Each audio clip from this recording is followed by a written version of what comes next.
Now on Denver 7 News. Hundreds in Boulder County evacuated as the NCAR fire continues to burn. And for many, this isn't the first time. The Marshall fire is kind of on the tip of everyone's tongue, and so I think that's fresh in everyone's mind, and that's kind of why everyone took this very seriously.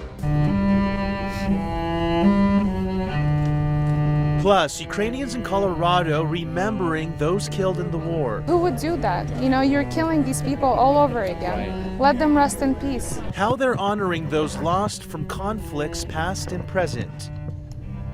Good evening and thanks for watching Denver 7 News at 5. I'm Bayan Wang. The NCAR fire is still scorching areas in Boulder County tonight. As of right now, the fire has burned nearly 200 acres and is 35% contained. While crews are doing everything they can to get full containment, more than 1,600 people are still under evacuation orders. But there is some good news here. The Boulder County Office of Emergency Management says no one is missing and no injuries have been reported. All right, let's get right over to Denver 7's Ivan Rodriguez, who joins us live from Boulder County. Ivan, what's the latest on the efforts to put this fire out?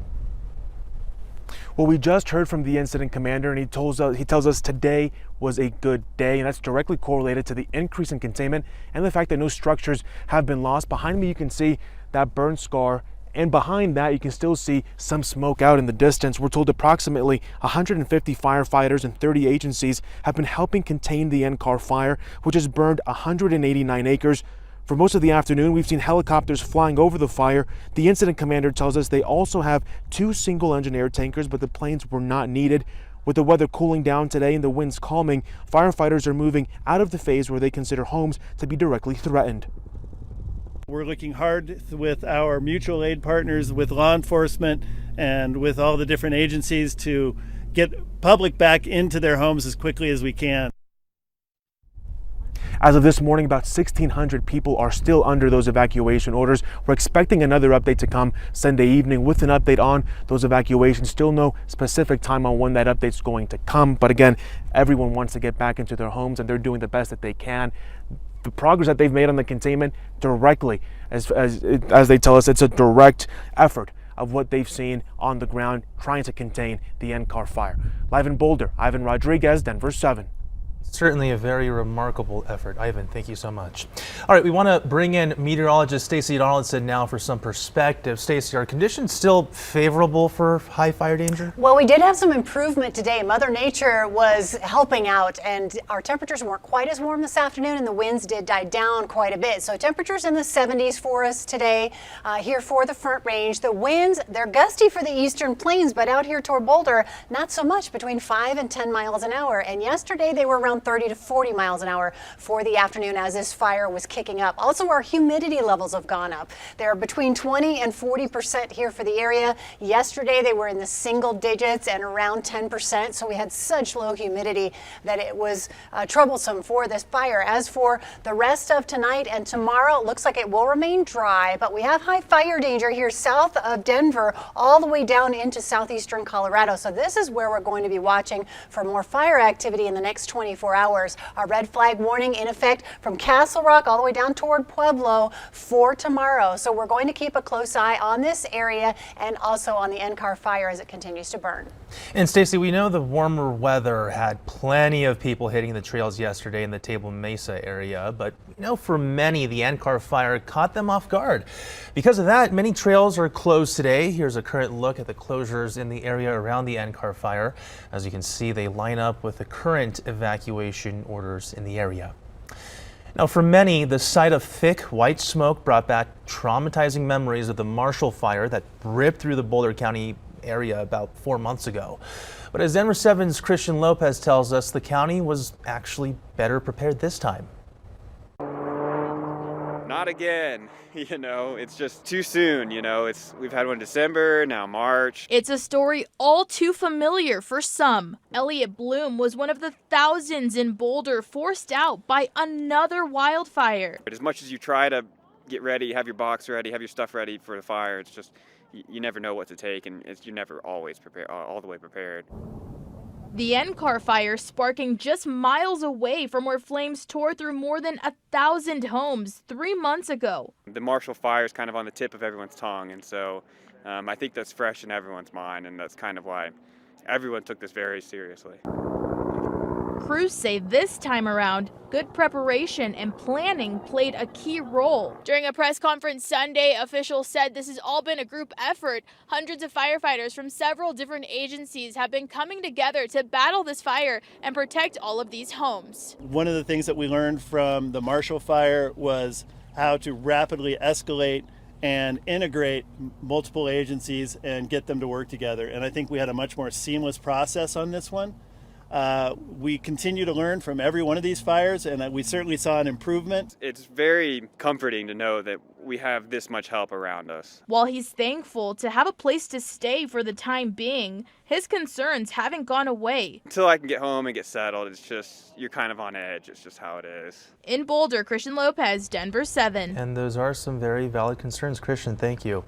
Now, we will continue to watch the developments from the NCAR fire closely throughout the night, so be sure to check back in with us. You can find our latest updates on air and online at thedenverchannel.com and, of course, on the Denver 7 Plus app.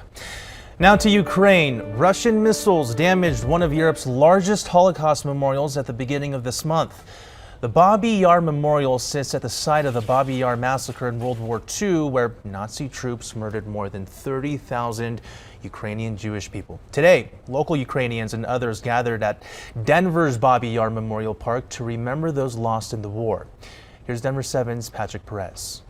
Thank you, everyone, for being here at Babi Yar Memorial Park in Denver Sunday afternoon to stand against this war. A vigil for those killed as Russia continues its invasion of Ukraine. There is a genocide in 21st century going right now while we're standing here. Completed in 1982, the park memorializes the thousands of Jewish people and Ukrainians killed in World War II in the Babi Yar ravine of Kyiv. Historical pain Ukrainians and Jewish people have together has started long time ago. That same place, decades later, a target of Russian missiles. I think that's just ungodly. I mean, who would do that? You know, you're killing these people all over again. Right. Let them rest in peace. Tatiana Hansen left Ukraine when she was 20 years old, but some of her family still remains. They're sleeping in bathtubs and in corridors and hallways and doorways. She says seeing the support in Denver, even from those with no connection to her home country, is amazing. Even here in this, small town,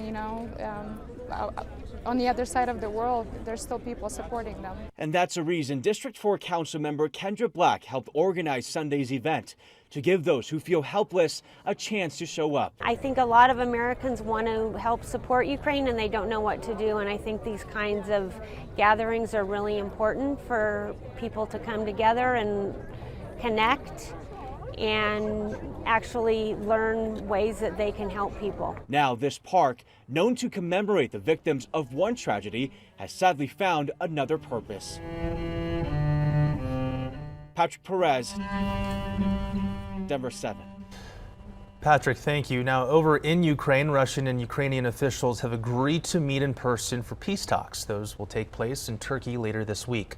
Now, this weekend, U.S. Secretary of State Blinken announced $100 million in additional aid for Ukraine. That will include armored vehicles, medical supplies, and communications equipment.